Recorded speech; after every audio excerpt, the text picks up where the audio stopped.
Hey there, I just thought I would share some quick reflections regarding the Myth of Traumatic Memories webinar that we just did. I really enjoyed sharing this stuff with you guys. I want to clarify a couple of things that came to me right after doing this. So we had three demonstration subjects, and I want to clarify that the goal is not for people to be at zero necessarily after doing such a session. I realize that it can look as if the goal of these demonstrations is to get people from a 9 or an 8 and to a 0, and that the goal itself for people to be emotionally neutral about everything. That's not quite the point. I don't really care that much where people are on the scale per se. It's more a training exercise and a set of thought experiments to help people to have the realization that thought or thinking itself is neutral. And when I say that thinking is neutral, I'm not trying to sell you ethical or moral relativism, the sense that no worldview or way of thinking is more evolved than another. I'm not trying to sell you that. It's more that given a particular thought construct or memory, um, there's no inherent experience that you have to have. So when people do these experiments and they suddenly realize that, hey, wait a minute, I can be at a 9, I can be at a 5, I could be at a 0 with the exact same. Of course, it's not the same if you're astute, but the similar thought content shows that the nature of thinking itself is neutral.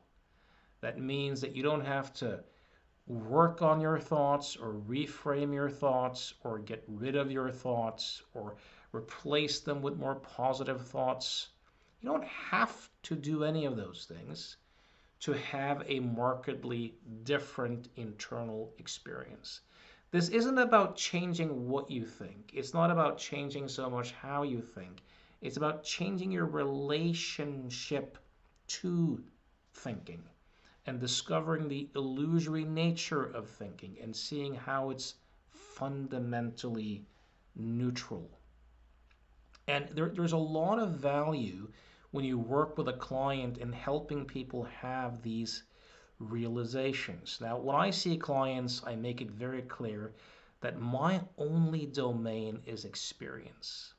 It's not how they raise their kids or which financial investments they make or to stay married or get a divorce or change their job. That's not my domain. My domain is experience, how they relate to thinking and feeling.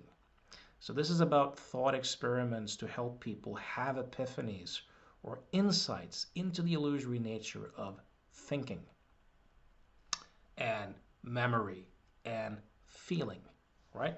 There's something else there too with the demonstration that we did with Angela. One of the things that the spiritual traditions are,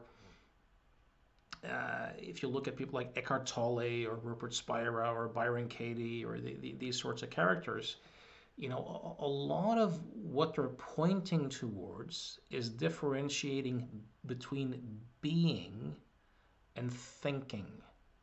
Most of us conflate that, and as a result of that, it looks as if who we are or what we are fundamentally shares the destiny of these temporary thought constructs and emotions, which makes it seem as if we are the voice of the mind, so to speak. And this creates a lot of unnecessary suffering. So helping people to explore the nature of this I, this self, that all of their suffering revolves around, and to experientially explore what is that? How does it work? Where is it? Can be extremely useful. Now, once again, even if you do this type of work, I'm not trying to sell the idea that we should never be angry or fearful or sad, or or that as a result of doing this course you'll become Spock from Star Trek. That's not at all the goal. I still feel emotions, and what some people would refer to as negative emotions. There's not that much identification with it. It doesn't look like a me in the same way that it used to. Um, but yeah. So anyways, those are some quick reflections. And of course, had we done so two of those sessions seemed the way you would really want them to, and the other one, I think she had some insights. There's some stuff to play with there. But that's life, and I'm really glad we could have that sort of demonstration as well. And if it was a client, we could explore with that more and play with it more. Uh, so angering can still arise, but it kind of seems like a different beast when it no longer looks like a me or my anger.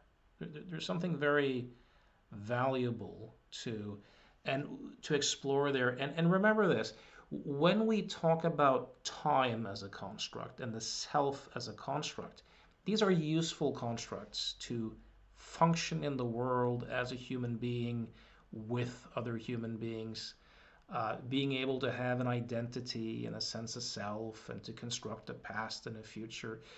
These things have its use. And there's it can also result in a lot of misery when its illusory nature is not seen.